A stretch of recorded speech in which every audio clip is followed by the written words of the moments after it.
हाय, आता इथं आणलेले आहेत मासं. तर ही चिलापी आहे. तर आता ह्याची भाजी बनवायची आहे आणि सुक्का फ्राय करायचा आहे. तर व्हिडिओ कंटिन्यू बघत राहा. घेतलेला आहे बारीक रवा आणि ह्याच्यामध्ये हळद, मीठ आणि थोडंसं तिखट टाकलेलं आहे. मासे घेतलेले आहेत. आता थोडंसं आपल्याला कट करून घ्यायचं आहे आणि त्याच्यात रवा भरायचा आहे. चांगलं तळून घ्यायचं आहे. आता इथं आत्या तळतेत. आता इथं आपल्याला मासे फ्राय करायचे आहेत रव्यामध्ये.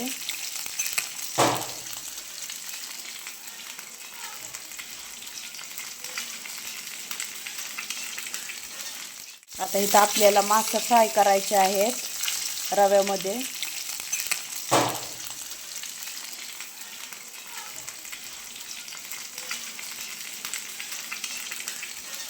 आता इथं आपले मासे तळून झालेले आहेत. व्हिडिओ आवडल्यास लाईक करा, सबस्क्राईब करा. Bye bye.